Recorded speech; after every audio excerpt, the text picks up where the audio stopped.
Салам алейкум, туганнар. Я председатель Татарского общественного центра Фарид Закиев. Апрель – месяц памяти великого Тукая, месяц татарского языка. В этот месяц необходимо рассказать о позорной государственной культурной политике в Татарстане. В Госсовете Татарстана первый заместитель министра культуры Юлия Атгамова выступил с докладом «Подготовка и празднование 140-летия Габдуллы Тукая» на русском языке.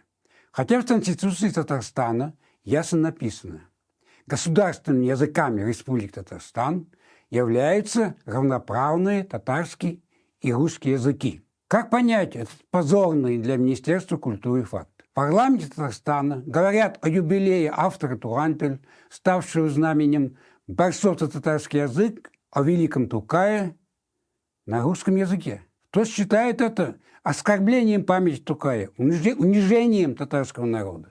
Также это является оскорблением памяти депутатов парламента, которые боролись в 1990 году за государственный татарский язык. Фандат Сафиуллина, Раифа Галиева, Марата Мулякова и других. В 1990 году ТОС выступил за то, что в Татарстане был один государственный язык – татарский. Однако победили сторонники двуязычия, что привело к уничтожению татарского языка как государственного. В независимом государстве Татарстан будет один государственный язык – татарский. Думаем, что наш Тукай одобрил бы это. Нельзя не вспомнить о еще одном решении Министерства культуры, которое говорит о том, насколько оно далеко от татарской культуры, татарского языка, татарского театра.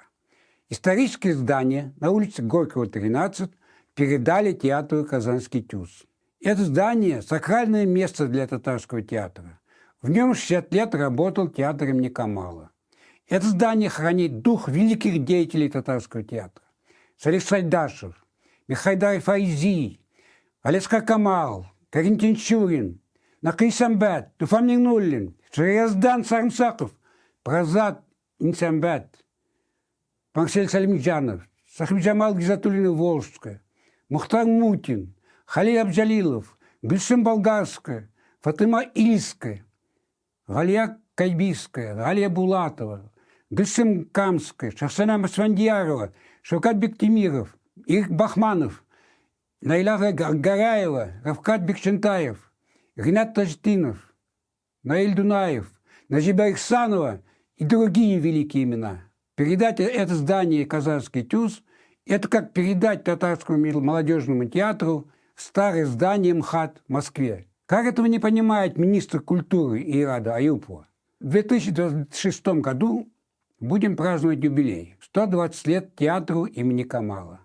В этот юбилейный год ТОС требует от министра культуры организовать в историческом здании по улице Горького, 13 музей татарского театра. Казанский ТЮЗ – замечательный театр с 90-летней историей.